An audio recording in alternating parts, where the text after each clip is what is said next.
God's name is invoked all the time, whether in sincere prayer or not so sincere curses. But what's God's real name, and where did it come from? When did people first start calling God God? Truth is, God's name is all over the Hebrew Bible. Actually, there are two divine names. One is Elohim, sometimes El for short. The other is composed of four Hebrew letters, Yud, He, Vav, He, corresponding to the English YHWH. In Judaism to this day, its holiness is such that it's never pronounced at all. So we'll leave it at YHWH. It's important to understand that these two divine names are very ancient indeed, but they didn't always refer to the God of the Bible. El was a god worshipped in ancient Sumeria, and he features prominently in late Bronze Age texts from the Syrian city of Ugarit. He's depicted as a wise patriarch and the eldest of the gods, the gray-haired father of years.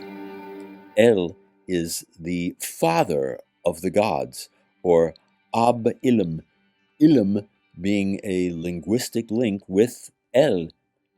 He's also the creator of creatures, and he has a consort, Athirat, who is the progenitress of the gods.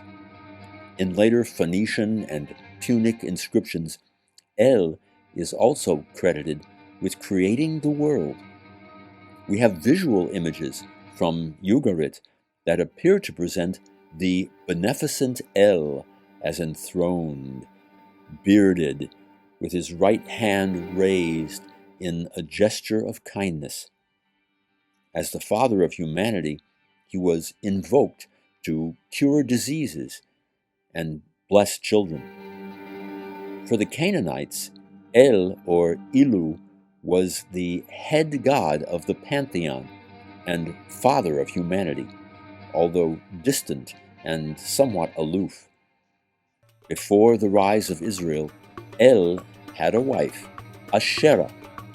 For today's scholars, many of whom minimize the biblical account as much as possible and are rightly called minimalists, it's argued that if there ever had been an exodus from Egypt, it was most likely a small-scale one, and that the great majority of Israelites evolved directly out of the Canaanites.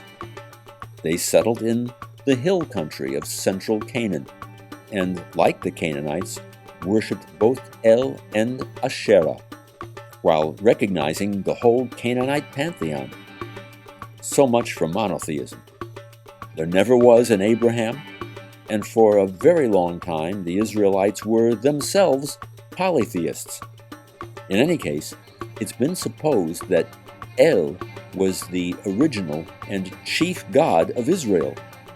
After all, El appears as the divine element in the name of Israel and in many other ancient Hebrew names. According to the minimalist theory that dominates the halls of academe, the early Canaanite Israelites were later joined by small but influential groups who migrated from the south, the land called Midian, in and around the Arabah Valley in Sinai. So much for any kind of exodus. Still, some evidence may point to El as the god associated with the exodus from Egypt, if there ever had been one. But the Bible itself testifies that Midian is where the veneration of YHWH appears to have originated. It's been deduced that the origin of YHWH was from the south, where Edom, Midian, and Seir lay, and that there was possibly a connection with the Shasu, a group of semi-nomadic tribes that may have included the Midianites and the Kenites. We actually have two inscriptions from Egypt that refer to a group known as the Shasu of YHWH, representing the oldest known references to YHWH outside of Scripture. This is real detective work. Interestingly, the biblical Song of Deborah declares, Hashem, בצאת חמיש שעיר, בצעד משדה אדום, ארץ רעשה. Yahweh, when you went forth out of Seir, when you marched out of the field of Edom, the earth trembled. And toward the end of Deuteronomy, Moses declares, השם מסיני בא וזרח משעיר לאמור. YHWH came from Sinai and rose from Seir for them. Many academic detectives are also fond of breaking down the biblical text into component sources. One of them, referred to as the E, or Elohist source, speaks of Moses as if he himself were a Midianite. ומשה היה רואה את צאן יתרו חותנו, כהן מדיין. Now Moses was keeping the flock of Jethro his father-in-law, the priest of Midian. So perhaps the Israelites borrowed YHWH, also known as the Tetragrammaton, from the Midianites. Either Moses himself was a Midianite, or, assuming there was a historical exodus, the Israelites were introduced to YHWH when they were passing through Midian en route to Canaan. But were they ever really monotheists? Literary critics are inclined to ask, if the Israelites really believed there is only one God, why would Moses ask the following rhetorical question at the crossing of the Red Sea, as if to acknowledge the existence of other deities, even while declaring that YHWH is the greatest? מי כמוך באלים השם? Who is like you, O Lord, among the gods? And why does one of the Ten Commandments declare, לא יהיה לך אלוהים אחרים על פניי. You shall have no other gods before me. if there are no other gods, what's to worry about? Some scholars suggest that the early Hebrews practiced a kind of monolatry. Even if they revered only one deity, YHWH, they had no doubt that there were many others. According to one popular theory, the Hebrew migrants from Egypt introduced YHWH to the segment of native Canaanites who were never in Egypt, but who were becoming Israelites. Over time, El declined and merged into YHWH. As part of the process, YHWH inherited Ashera from El as his wife. Archaeology also helps with these deductions, since we have an 8th century BCE inscription on pottery found in the Sinai desert that asks for a blessing from Yahweh and his Asherah. Here we have evidence of Yahweh and Asherah as a divine pair. And a handful of similar inscriptions have since been found, all of which help to strengthen the case that the God of the Bible once had a wife.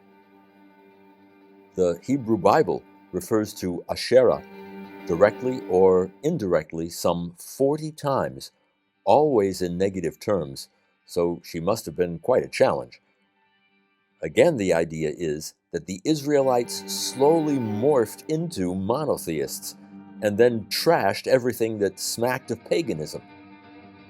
Most references to Asherah are indirect, to the Asherah poles that symbolized her, but some refer directly to her as a goddess. ויעשו בני ישראל את הרע בעיני השם, וישכחו את השם אלוהיהם, ויעבדו את הבעלים, ואת האשרות. And the children of Israel did that which was evil in the sight of the Lord, and forgot the Lord their God, and served the Baalim and the Asherot. Many modern scholars deduce that YHWH, which I shall dare to pronounce, as Yahweh, appropriated Asherah's powers and functions. The biblical writers couldn't accept Asherah as a deity in Israel, much less as the wife of Yahweh, who they made sure to depict in non-sexual terms. So they declared war on her. These tactics are apparent in the Eden story, including the kinds of symbols used. These symbols include the Garden of Eden itself, the sacred trees, the serpent, and Eve, herself a goddess figure. All this we might call Yahweh's divorce from Asherah, and the proceedings began in the Garden of Eden. As for El, he retained his position as the head of the Canaanite pantheon, even as the storm god Baal exercised power over the earth on behalf of the gods.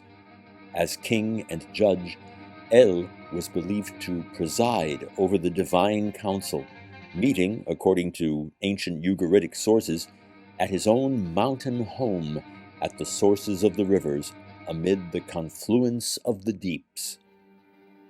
But with all the academic talk of the Israelites being polytheists, it's at least curious that the Egyptian inscription regarding the Shasu doesn't call them the Shasu of YHWH and Ashera, but simply the Shasu of YHWH. Sounds rather monotheistic, doesn't it?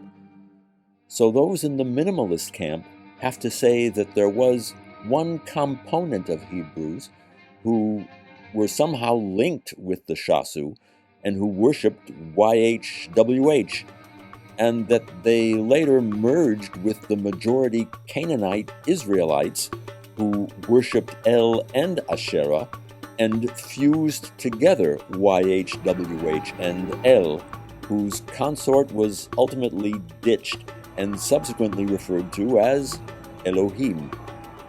There are a lot of suppositions here that could well be described as a house of cards. Could be, but it could also be that monotheism was a very early phenomenon. And returning to the Shasu of YHWH, what if these nomads were in fact the Israelites, wandering in the desert after their exodus from Egypt? There's no mention of Asherah or any other gods being worshipped by these people. And it tells us that the Egyptians were familiar with people who worshipped a single god and who lived in a location that was exactly where we would expect to find them. One more bit of archaeology may come into play. Not long ago, a small lead tablet was recovered from a dig at the ancient site of Mount Ebal in the hill country of ancient Israel. This tiny 2 centimeter by 2 centimeter folded lead curse tablet may be one of the greatest archaeological discoveries ever. It would be the first attested use of the name of God in the land of Israel, and could show that the Israelites were literate when they entered the land of Canaan. The inscription it contains, though highly controversial and dismissed by many, is said to contain both YHW and L in a proto-alphabetic script that may date as early as 1200 or even 1400 BCE, which, according to strict biblical chronology, would place it in the time of Joshua. Bottom line, what if the people who became Israel borrowed the names for God from the Canaanites and or the Midianites? So what? Take the English word God. It comes from the Old English word God, which itself is derived from the Proto-Germanic Gouda. Its original meaning may have had to do with the act of pouring, as in a libation to an idol. So the very word God was originally connected with the worship of idols. But the English language obviously took it over and made it exclusively monotheistic. Even if the early Israelites borrowed YHWH from Midian and El from Canaan, that's no proof that they were polytheists or pagans, even though many of them fell into idolatry, even worshipping the God of Israel side by side with Asherah. In the final analysis, the Israelite understanding of these two names as referring to a single God was as revolutionary as the wheel. God was now perceived as utterly separate from the cosmos and humanity, and therefore capable of judging humanity according to a standard of universal law and ethics. That's the legacy of Israel and Judaism that has come down to us to the present day, and we should not take it lightly.